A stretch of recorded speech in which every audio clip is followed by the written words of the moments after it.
오늘 코로나 하루 신규 확진자 수는 나흘 만에 7,000명대인 7,456명입니다. 코로나19 위중증으로 입원 치료 중인 환자가 역대 가장 많은 1,063명. 전국 코로나19 중증 환자 전담 명상도 가동률이 79.2%입니다. 이러다 보니 코로나 사망자 수도 많을 수밖에 없죠. 그동안 코로나 사망자의 장례는 선화장 후 장례로 치러졌습니다. 마지막 고인의 얼굴을 보지도 추모도 못하고 떠나보내는 가족들은 얼마나 힘이 들겠습니까? 이런 지침이 과학적 근거가 부족하고 비인륜적이라는 지적이 끊임없이 제기됐었고요. 정부가 이 지침을 개정할 것이라고 최근 밝혔습니다.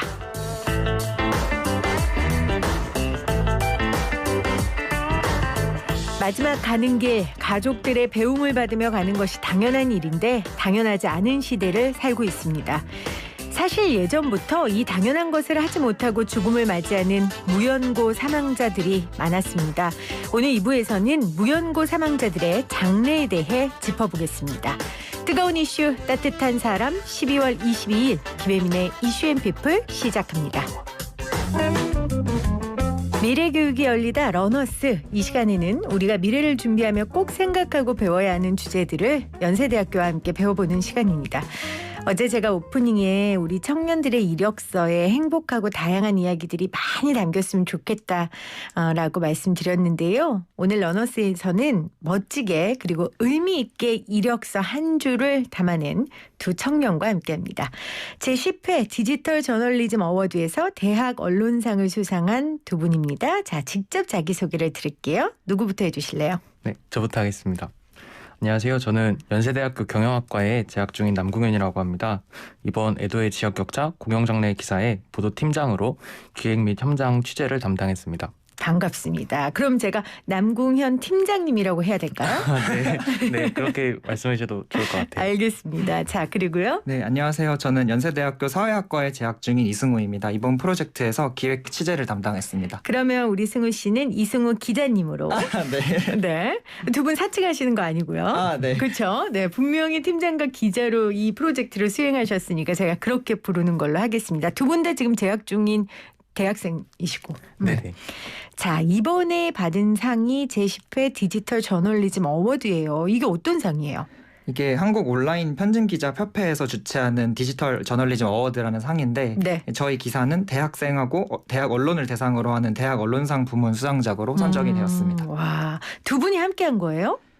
저희 둘이 취재랑 기획을 맡았고 그다음에 홈페이지 개발, 인터랙티브 페이지 개발해준 개발자 한 분이 있고 그다음에 전체적인 콘텐츠 기획을 해준 디자이너 친구가 한 분 있습니다. 와, 예전에는 그냥 기사라 하면 취재 수첩 하나 들고 가서 취재하고 뭐 쓰고 녹음하고 뭐 이 정도였는데 지금은 뭐 홈페이지 개발자도 있어야 되고 이 모든 사람들이 같이 기사 하나를 만들어내는 거군요. 네네. 아무래도 조금 무거운 주제이다 보니까 저희가 어떻게 하면 독자들한테 잘 다가갈 수 있을지 고민을 했던 것 같습니다. 어떻게 하면 이걸 효과적으로 알릴 수 있을지 시각적으로도 그렇고 좀 다양한 데이터들도 쓰고 싶고 그래서 팀으로 움직였습니다. 이 팀에 대해 조금 소개를 해주세요. 포브라고요? 네, 저희 팀 이름이 포브인데요. 사실 저희가 같은 학교 사진 동아리 출신이에요. 연세대학교 사진 동아리 출신인데 사실 뭐 시사나 뭐 보도 분야에 관심이 있어서 이제 현 팀장이 저한테 뭐 보도사진 찍으러 가자 이렇게 해가지고 둘이서 보도사진을 찍으러 다니다가 이제 한 사람 두 사람 모이다 보니까 뭔가 사진으로는 좀 부족하다 생각이 들어서 작년 프로젝트를 시작으로 이제 이렇게 기사를 좀 쓰게 되었습니다. 그렇군요. 그러면 사진 동아리에서도 풍경 사진이나 뭐 이런 서정적인 사진을 찍었던 게 아니라 좀 보도 사진을 찍었군요. 삶의 현장 가운데 문제점들을 드러낼 수 있는. 네, 그런 다큐멘터리 사진이나 뭐 보도 사진 같은 경우가 약간 무겁다 보니까 이제 다른 친구들한테 이렇게 해보자 하기가 좀 조심스럽고 그런 부분이 있어서 이제 좀 따로 이렇게 좀 살짝 뒤로 관심 있을 것 같은 친구들한테 제안을 한 경우입니다. 자, 포브라는 팀이 이번에 애도의 지역격차 공영장례라는 보도를 준비했고 그 결과 큰 상을 받아 큰 상 맞잖아요. 맞아요. 그쵸? 영광스러운 상을 받았습니다. 그렇죠. 가문의 영광인 제10회 디지털 저널리즘 어워드에서 대학 언론상을 수상을 했어요. 오늘 우리 연세대학생 2명과 함께하고 있는데요. 그러면 구체적으로 좀 어떤 주제로 이 프로젝트를 진행했는지 궁금해요. 사실 최근에 되게 무연고 사망이나 고독사 같은 어떻게 보면 외로운 죽음이 사회적 문제로 많이 떠올랐는데 사실 기존 보도는 대부분 그 죽은 분, 죽음 자체에 주목을 많이 했는데 저희는 이 부분을 좀 보다 보니까 죽음 이후의 문제에 대해서 관심이 좀 많이 가고 사실 이 죽음 이후의 문제를 기성 언론이 다루기에는 시간이 없는데 저희는 대학생이기 때문에 아무래도 좀 시간과 열정으로 좀 해보자라는 생각이 있어서 공영장례 제도를 중심으로 약간 고인 곁에 있었던 유족과 지인들의 애도할 관리와 또 그와 관련된 격차들을 중심으로 좀 취재를 진행했습니다. 그렇죠. 기존 언론들은 어떻게 죽었는지, 이 사람들이 죽었을 때 상황이 어떤지 거기에만 집중하는데 우리 대학생들은 그 사망 이후에 이분들이 어떻게 이 세상을 정리하는지 그리고 그 정리를 바라보는 또 지인들의 반응까지 관심을 갖게 되셨어요. 특별히 이 주제에 관심을 갖게 된 계기가 있으셨어요? 저희가 이 주제에 관심을 갖게 된 게 처음에 한 인터넷 언론사에서 올린 그 무연고 사망자 공영장례 부고라는 걸 접하게 됐어요. 사실 언론사 홈페이지에 그런 부고가 올라오는 것도 되게 특이했는데 거기에 이제 거의 매일 두 분이나 고인의 성함, 뭐 거주지, 생년월일, 사인같이 되게 자세한 개인정보를 담은 부고가 올라오더라고요. 그래서 저희가 그걸 보면서 안타까운 마음과 함께 뭔가 궁금증이 사실 생겼어요. 무연고 사망자의 장례식은 어떻게 진행되는지, 뭐 부고를 보고 찾아오는 분은 계신지 이런 걸 좀 알아보고 싶어서 저희가 직접 공영장례 관련 업무를 진행하는 공영장례 지원 상담센터에 연락을 드렸습니다. 그래가지고 거기서 제가 직접 교육을 받고 3개월 동안 공영장례 현장 자원 활동가로 활동하면서 취재를 진행했습니다. 직접 교육을 받고 활동까지 했어요? 네네. 자원활동가의 자격으로 제가 20여 차례 정도 공영장례에 참여했는데요. 세상에.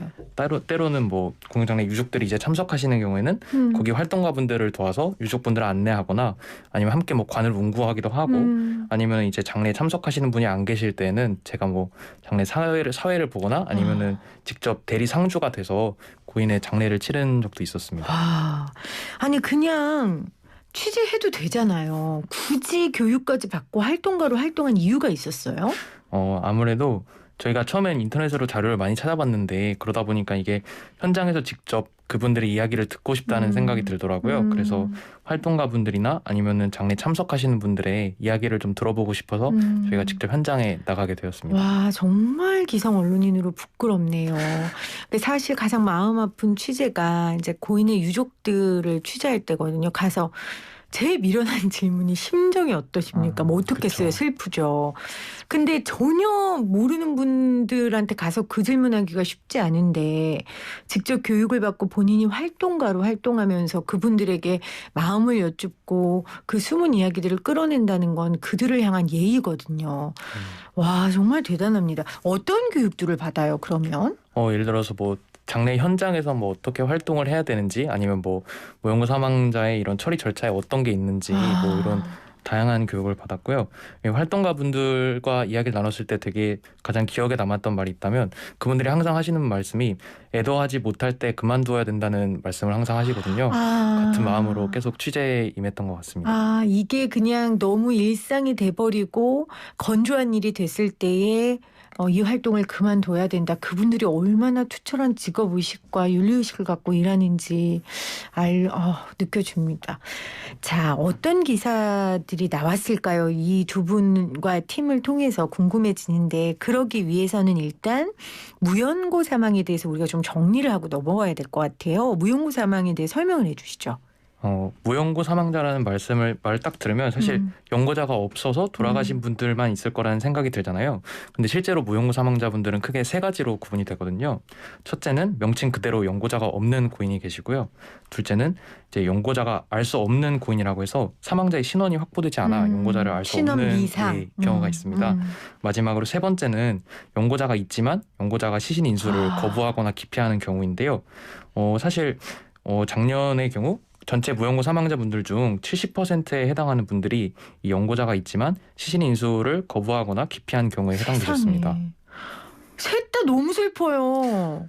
아니 연고지가 없는 사람은 없죠 세상에. 근데 연고지가 아예 없는, 그러니까 출처가 불분명한 연고자가 없는. 연고자가 없는 그러니까 예를 들면 제가 기사에서 봤는데 우리 신생 아동 중에 아픈 아동들인데 연고자가 없어서 계속 그러니까 그 병원에 있다가 사망하는 뭐 그런 친구들도 네네. 이해가 되겠죠. 네. 그리고 연고자를 알 수 없는 고인, 그리고 마지막으로 연고자가 있지만 시신 인수를 거부하거나 기피하는 경우, 보통은 경제적 문제겠죠. 시신 인수를 포기하는 건. 네. 저희가 서울시의 경우 저희가 서울시에서 집계한 자료를 따로 봤는데요. 무연고 사망자의 가족들이 연고자들이 이 시신 인수를 포기하는 사례가 대표적으로 뭐 관계 단절, 건강, 경제 문제 등이 언급되는데요. 그 중에서 서울시의 경우에는 절반 가량이 고인의 시신을 포기하며 경제 관련 사유를 언급했습니다.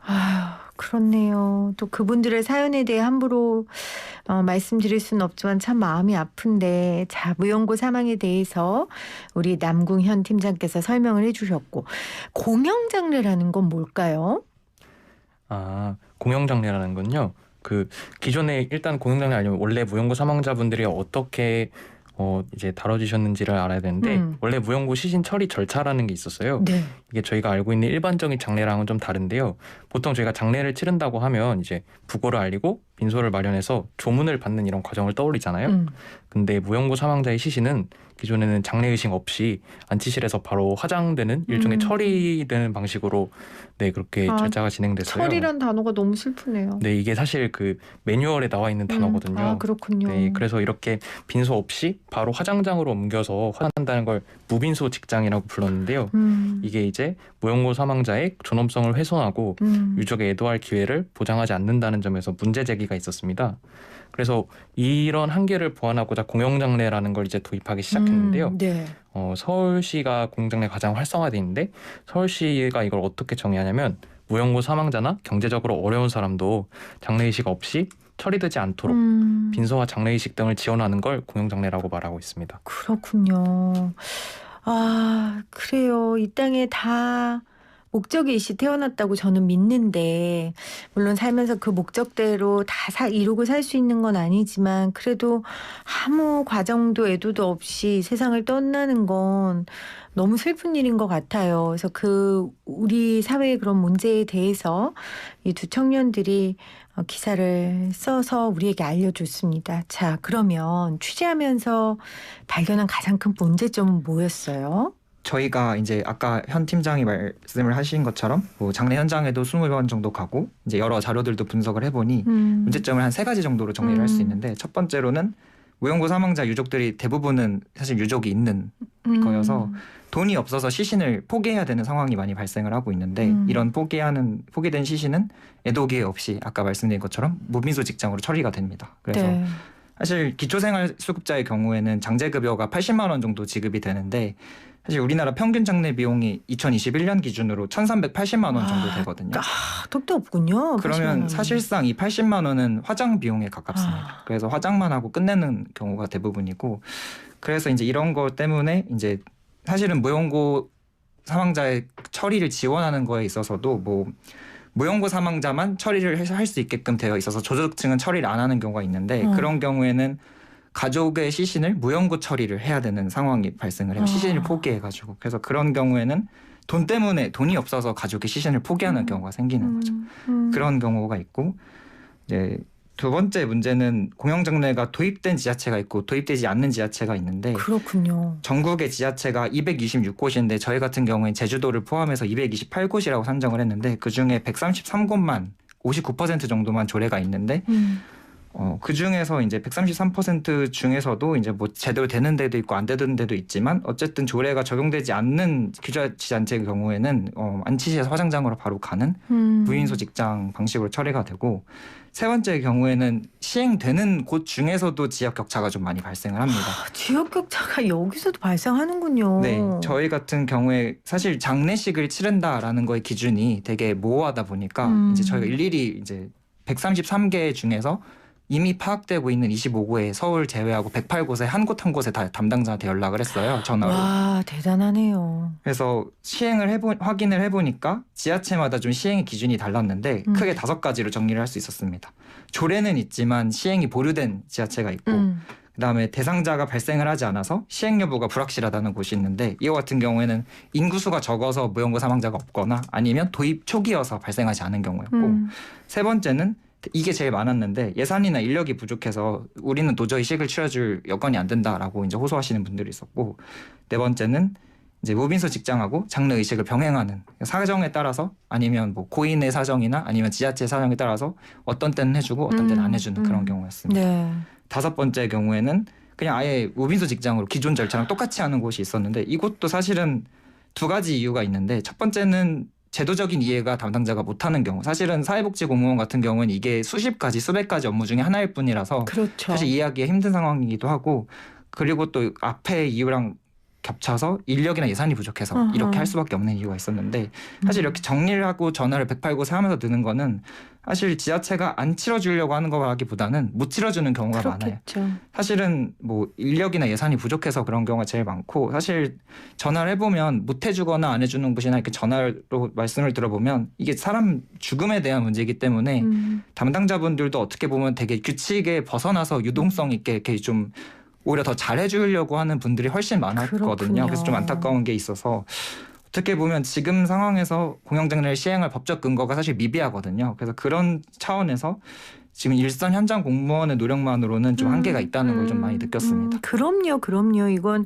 제도와 또 정부의 지원이 있어야지 뭐 공무원 개인으로 이 일을 어떻게 할 수 있겠어요. 근데 아까 108곳에 일일이 다 전화를 했다고 하는데 그럼 전화할 때 뭐 예를 들어 저 같은 경우에 뭐 YTN 라디오 김혜민 PT예요. 이러면 공무원들이 나 조금 무서워하면서 대답해 주는데 그냥 저 대학생이에요. 이러면 다 답변을 해주던가요? 뭐라고 대답했어요? 뭐라고 저희가 적었어요? 약간 뭐라고 해야 되지? 정보 공개 청구를 했었어요. 네. 그 시행을 하고 있는지 안 하고 있는지에 대해 네. 사실은 저희가 취재의 입장보다는 민원인의 입장으로 이제 여쭤본 게 좀 컸고 나중에 좀 밝힌 곳도 있고 안 밝힌 곳도 있지만 그래서 그렇군요. 약간 취재할 때도 지역명을 다 밝히지는 않았습니다. 왜냐면 이분들이 일부러 치러주지 않는 건 아니라서 그렇죠. 만약에 규칙을 어기고 안 치러졌거나 이런 경우면은 밝혔을 텐데 그거는 아니라서 와, 정말 치밀하게 노력하며 발품 팔아 이 중요한 아젠다를 사회에 던졌습니다. 이 과정에서 마음 아픈 분들도 많이 만나셨겠지만 또 보석 같은 분들을 많이 만나셨을 것 같아요. 정말 아무도 관심 갖지 않는 이들의 죽음에 애도와 도리를 다하는 사람들도 만나셨죠. 좀 이 소개를 좀 해주세요. 아무래도 저희가 이걸 취재를 한다고 사람들한테 얘기를 하면 이제 무연고 사망자는 뭐 유족이나 지인이 없으니까 장례가 필요 없지 않냐라는 질문을 여러 차례 받았는데요. 물론 그렇게 오해를 하실 수 있지만 실제로 공영장례 현장에 나가다 보면 그 애도와 도리를 다하기 위해 이렇게 장례에 참석하시는 분들을 되게 많이 만났습니다. 제가 3개월 동안 활동을 하면서 만났던 분 중에 가장 인상 깊었던 분은 고독사한 아버지의 공영장례를 치른 20대 청년의 이야기였어요. 그분은 제가 직접 뵀는데 과거 아버지의 가정폭력이 너무 심해서 이제 아버지랑 따로 떨어져서 시설에서 자라신 거예요. 성인이 되실 때까지 아버지랑 거의 만나지도 않았고요. 그렇군요. 이제 성인이 된 뒤에는 그분은 시설에서 나와 보호종료 아동이 됐고 아버지와 관계는 여전히 뭐 소원한 상태였던 거예요. 그런데 어느 날 갑자기 아버지가 고독사한 채 발견됐다는 연락을 그분이 받으셨어요.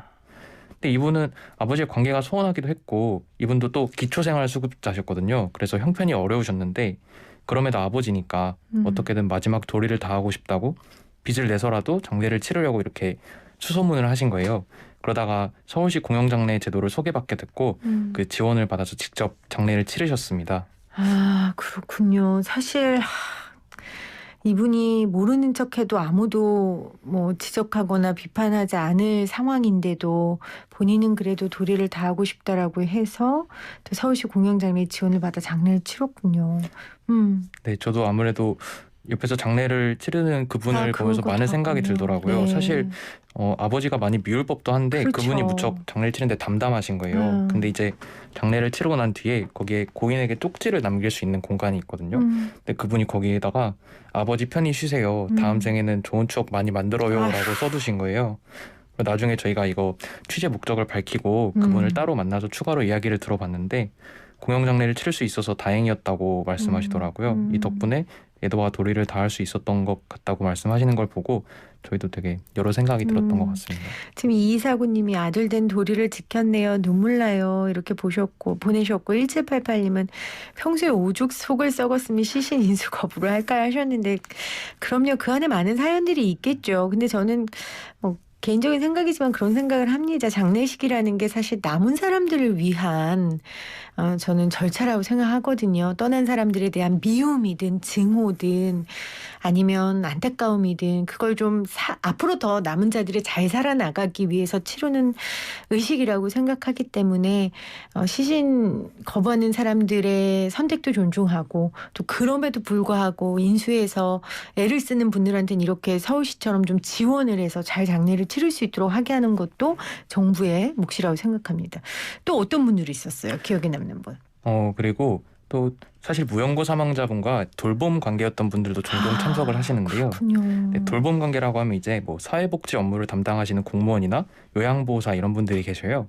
한 번은 그 북한 이탈 주민 출신으로 연고자가 없던 고인이 계셨어요. 이분은 정말 연고자가 없는 경우인데 그분한테 이제 10년간 마지막에 고인을 생전에 간병해온 요양보호사님이 계셨는데요. 그 요양보호사님께서 혼자 이분의 공영장례에 참석을 하셨습니다. 그 고인께서 생전에 본인을 딸처럼 대해주셨다고 하면서 마지막 가는 길 외롭지 않으시라고 이렇게 장례 참석하신 분이 또 계셨습니다. 아, 그렇네요.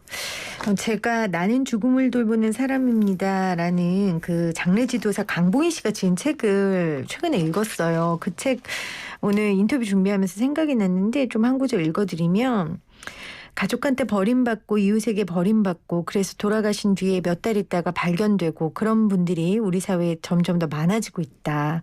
제발 내 곁에 살아가는 이들이 아직 살아있을 때 관심을 가졌으면 좋겠다. 그분이 어떻게 살아왔던 간에 말이다. 중요한 것은 과거 그에게 무슨 사연이 있었는가가 아니다. 그가 가족과 단절되었다 해도 그가 우리들과 단절되어도 괜찮다는 이유는 되지 못한다. 그를 홀로 내팽겨 두지 않는 것은 가족의 의무가 아니라 우리의 의무다. 이 글이 생각이 나더라고요. 인터뷰 준비하면서. 자, 오늘 러너스 공영장례 죽음과 또 그 이후 고인 곁에 남은 유족과 지인의 애도할 권리에 대해서 우리 3개월간 취재를 했던 남궁현 팀장과 이승우 기자님과 함께하고 있는데 이 취재가 개인적으로 이 두 청년에게는 어떤 의미였을지가 궁금해요. 우리 남궁현 팀장님. 네. 저는 개인적으로 애도라는 개념에 관심을 가지게 된 계기가 있었는데요. 제가 군 생활을 하던 중에 제가 어릴 적부터 저를 키워주셨던 외할머니가 되게 갑작스럽게 돌아가셨던 적이 있어요. 처음에는 무척 괴로웠는데 이제 장례를 치르고 주변 사람들의 도움을 받으면서 차차 슬픔을 극복할 수 있었던 것 같아요. 그때 참 애도라는 개념의 중요성을 많이 느꼈는데 취재를 하면서 그 생각이 되게 많이 나더라고요. 그리고 또 한편으로는 최근 사회적으로 코로나19 사망자 유족들의 애도할 권리 문제가 꾸준히 대두되고 있잖아요. 맞아요. 그분들을 비롯해서 이 무연고 사망자분들 유족도 똑같은데 고인의 곁에는 항상 애도하고 싶은 사람들이 있을 수 있다는 점을 알리고 또 이런 애도할 기회가 모두에게 보장되는 사회로 나아갔으면 좋겠다는 마음으로 취재에 임했던 것 같습니다. 외할머니가 엄청 기특해 하겠네요. 하늘에서 이거 보시면. 그러셨으면 좋겠네요. 많이 생각이 나더라고요. 취재하면서. 할머니 저 상 받았어요. 한번 하세요. 듣고 계실 할머니 거예요. 저 상 받았어요. 그래요. 우리 승욱 씨는?